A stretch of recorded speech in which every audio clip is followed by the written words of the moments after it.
Lower படத்துடைய review தான் பார்க்க போறோம். இந்த படம் ஆரம்பிச்சதுல இருந்தே இந்த படத்து மேல ஒரு சின்ன ஹைப் இருந்தது. காரணம் என்ன அப்டின்னா, மணிகண்டன் தொடர்ந்து நெறைய நல்ல படங்கள் நடிச்சுக்கிட்டே இருக்காப்ல. ஜெய் பீம், அதுக்கப்புறம் குட் நைட் இந்த மாரி தரமான படங்கள் நடிச்சதுனாலயே, இவர் மேல மக்களுக்கு ஒரு சின்ன எக்ஸ்பெக்டேஷன் இருந்தது. ஆனா கடந்த ஒரு வாரமா வளச்சு வளச்சு புரமோஷன் பண்றேன் அப்டிங்கிற பேர்ல YouTubeல நெறைய சேனலுக்கு இன்டர்வியூ குடுக்க ஆரம்பிச்சிட்டாப்ல.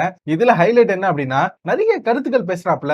வாழ்க்கை தத்துவம்லாம் இவர் பேசுறாரு அப்டிங்கிற மாரி அடுத்த விஜய் சேதுபதி லெவலுக்கு இவர நெறைய பேர் டாக் பண்ணி சோசியல் மீடியால ட்ரெண்ட் பண்ண ஆரம்பிச்சிட்டாங்க. அதுவே இந்த படத்துக்கு ஓரளவுக்கு பாசிட்டிவான ஓப்பனிங்க குடுத்துருச்சு. அதான் உண்மை. சோ இப்ப இந்த படத்துல என்ன இருக்கு? இந்த படத்துல எத பத்தி பேசுறாங்க அப்படிங்கிற எல்லாத்தையும் அப்படியே ஒண்ணா கலந்து கட்டி ஒரே வீடியோல பாத்துடலாம். பட் வீடியோக்குள்ள போறதுக்கு முன்னாடி வீடியோ பக்கம் வந்து எல்லாரும் மறக்காம லைக் பண்ணிட்டு எத்தனாவது லைக் அப்படிங்கறத கமெண்ட்ல மென்ஷன் பண்ணுங்க. நிறைய புது வீடியோ போடுறா அப்படிங்கிற மாதிரி நிறைய பேர் சொல்றீங்க.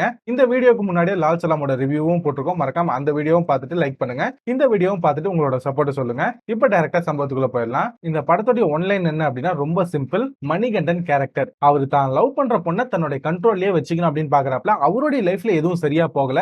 அதனால எப்படியாவது லவ்வரும் தன்னை விட்டு போக கூடாது அப்படிங்கிற ஒரு ஓவர் அப்சஷன்ல அவங்கள தன்னோட கண்ட்ரோல்லயே வச்சுக்கணும் அப்படின்னு பார்க்கும்போது அதனால இவருக்கு ஏற்படக்கூடிய அந்த கான்சிக்வன்சஸ் தான் இந்த படமே. அது மட்டும் இல்லாம இதுக்குள்ள நிறைய விஷயங்களை அப்படியே லேயர் பை லேயரா சொல்லியிருக்காங்க. அது எல்லாத்தையும் நம்ம இப்ப ரிவ்யூல பார்க்கலாம். ஒரு பையன் இந்த மாதிரி டாக்ஸிக்கா இருக்கான் அப்படிங்கிற மாதிரி காமிக்கிறது இல்ல. அது ரொம்ப யதார்த்தமா காமிச்ச விதத்துல டைரக்டர் ஜெயிச்சிட்டாப்ல. காரணம் என்ன அப்படின்னா நம்ம எல்லாருமே இந்த மாதிரி ஒரு கேரக்டரை பார்த்திருப்போம். ஒண்ணு நமக்கு நடந்திருக்கும், இல்ல நம்ம கூட இருக்க ஃப்ரெண்ட் இந்த மாதிரி கடுப்பேத்தி நம்மளுமே ஒரு வகையில கடுப்பேத்திருப்பான். எனக்குலாம் அந்த மாதிரி நடந்திருக்குன்னு வச்சுக்கோங்களேன். அந்த பொண்ணு வேற யார்கிட்ட பேசிட்டாலே போதும் அந்த அளவுக்கு காண்டாயிடுவான். கையில இருக்கக்கூடிய போன் எல்லாம் தூக்கி போட்டு உடைக்கிற அளவுக்கு காண்டாவானுங்க. நம்ம கூடவே இந்த மாதிரி கேரக்டர் எல்லாம் சுத்திக்கிட்டு இருக்கோம். நீங்களும் பார்த்திருப்பீங்க அப்படின்னு நினைக்கிறேன். அந்த கேரக்டரை மணிகண்டன் அவ்வளவு பெர்ஃபெக்ட்டா போர்ட்ரே பண்ணிருக்காப்ல. இந்த படத்தோட சக்சஸ் எங்க அப்படின்னா இந்த மெயின் லீடா நடிச்சிருக்காங்க இல்லையா இந்த ரெண்டு பேர், அதுல மணிகண்டன் கேரக்டரை பார்த்தோம் அப்படின்னா ஆடியன்ஸ்க்கு வெறுப்பு வரணும். அது வந்துருச்சு அப்படின்னா அந்த கேரக்டர் ஜெயிச்சிருச்சு. அதே மாதிரி அந்த ஹீரோயின் கேரக்டர் இருக்கு இல்லையா, அவங்கள பார்த்தோம் அப்படின்னா இவனை எதுக்குமா நீ லவ் பண்ற, இவனை விட்டுட்டு தனியா போய் நிம்மதியா வாழுமா அப்படிங்கிற மாதிரி ஆடியன்ஸ் அதை ஃபீல் பண்ணணும். அப்படி பண்ணிட்டாங்க அப்படின்னா அந்த ரெண்டு கேரக்டருமே ஜெயிச்சிருச்சு, படமும் சக்சஸ். கிட்டத்தட்ட அதை ஆடியன்ஸ் ஃபீல் பண்ணிட்டாங்க. அதான் உண்மை.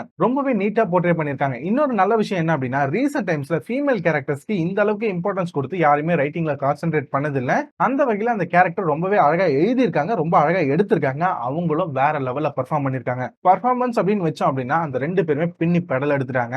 அப்புறம் இந்த படத்துல பேசப்பட்ட இன்னொரு விஷயம், மணிகண்டன் வந்து தான் லவ் பண்ற பொண்ணு எப்பயுமே தன்னோட கட்டுப்பாட்டுக்குள்ளே வச்சுக்கணும், தான் எங்க போனாலும் அந்த பொண்ணு சொல்லிட்டு போனா அப்படின்னு நினைக்கிறாரு இல்லையா, அது அவருக்கு எங்க இருந்து வந்தது அப்படிங்கறத ரொம்ப ஆழமா யோசிச்சு அவரோட சைல்ட்ஹுட்ல இருந்து தான் அவரையே அறியாம அந்த கேரக்டர் அவருக்குள்ள வந்திருக்கு அப்படிங்கறத அழகா போர்ட்ரே பண்ணிருப்பாங்க. ஏன்னா அவருடைய அம்மா அப்பாவோட கேரக்டர் கிட்டத்தட்ட அந்த மாதிரி தான் இருக்கும். அவங்க அப்பா எப்படி அவங்க அம்மாவை ட்ரீட் பண்றாரோ கிட்டத்தட்ட இவரும் அதே மாதிரி தான் அந்த பொண்ணை தன்னோட கட்டுப்பாட்டுக்குள்ள வச்சுக்கணும் அப்படின்னு நினைப்பாரு. அதான் ரொம்ப அழகாவே வாயால சொல்லாம ஆடியன்ஸ்க்கு புரியுற மாதிரி கன்வே பண்ண விஷயத்துல இந்த படம் ஜெயிச்சிருச்சு. இந்த படத்துக்குள்ள நிறைய லேயர்ஸ் இருக்கு. இன்னும் கொஞ்ச நாளைக்கு அப்புறம் இந்த படத்தை பத்தி இன்னும் நிறைய பேர் பேசுவாங்க. இப்ப வர ரிவ்யூஸ்லாம் வேற அப்படின்னா ஓடிடில வந்ததுக்கு அப்புறம் இந்த படத்தை பத்தி நிறைய லாங்குவேஜ்ல இருக்கக்கூடிய ரிவ்யூவர்ஸும் பேசுவாங்க அப்படிங்கிற மாதிரி நான் எதிர்பார்க்கிறேன். ஏன்னா அந்த அளவுக்கு இந்த படத்துல கண்டென்ட் இருக்கு. ரொம்ப நீட்டா காமிச்சிருந்தாங்க. அதே மாதிரி மணிகண்டனுடைய அப்பா அம்மாவும் நடிச்சிருந்தாங்க இல்லையா, ஒண்ணு நம்ம சித்தப்பா நடிச்சிருப்பாரு, அதாவது சரவணன் பிக் பாஸ்ல இருந்தார் இல்லையா, அவர் நடிச்சிருப்பாரு. அவருடைய கேரக்டர் ரொம்ப நல்லா பிளேஸ் பண்ணியிருந்தாங்க. அது மட்டும் இல்லாம அந்த அம்மா கேரக்டர்ல நடிச்சாங்க இல்லையா, அவங்களும் சூப்பரா பெர்ஃபார்ம் பண்ணாங்க. சோ இது எல்லாமே இந்த படத்துடைய பிளஸ். யதார்த்தமா சொன்னதாகட்டும், அந்த கேரக்டர்ஸை இவங்க போர்ட்ரே பண்ண விதமாகட்டும், அதை எடுத்த விதமாகட்டும், சினிமோட்டோகிராஃபி ஆகட்டும், எல்லாமே சூப்பரா இருக்கு. மியூசிக் இந்த படத்துக்கு ஒரு பலம். அதே மாதிரி செகண்ட் ஹாஃப்ல சின்ன சின்ன காமெடிஸ் அங்கங்க வரும். அது எல்லாமே நல்லா இருந்தது. இந்த படம் நிறைய யங்ஸ்டர்ஸ்க்கு கனெக்ட் ஆகும். அதே மாதிரி நிறைய ஃபீமேல் ஆடியன்ஸ்க்கும் இந்த படம் கனெக்ட் ஆகிறதுக்கு வாய்ப்பு இருக்கு. சரிடா பிளஸ் மட்டுமே சொல்லிக்கிட்டு இருக்க, படத்துல ஏதாவது மைனஸ் இருக்கா அப்படின்னு கேட்டீங்கன்னா என்ன பொறுத்த அளவுக்கு சில மைனஸ் அங்கங்க இருக்கு. எனக்கு ஒரே ஒரு விஷயம் தான், மணிகண்டன் கேரக்டர் மேல வெறுப்பு வரணும் அப்படிங்கிறதுக்காக அந்த கேரக்டர் ரொம்ப டாமினேட்டடான கேரக்டர் அப்படிங்கறத போர்ட்ரே பண்ணணும் அப்படிங்கிறதுக்காக எப்ப பார்த்தாலுமே தம் அடிக்கிற மாதிரி, சிகரெட் அடிக்கிற மாதிரி, அது மட்டும் இல்லாம போதைப் பொருள் எடுக்கிற மாதிரி அங்கங்க காமிச்சிருப்பாங்க.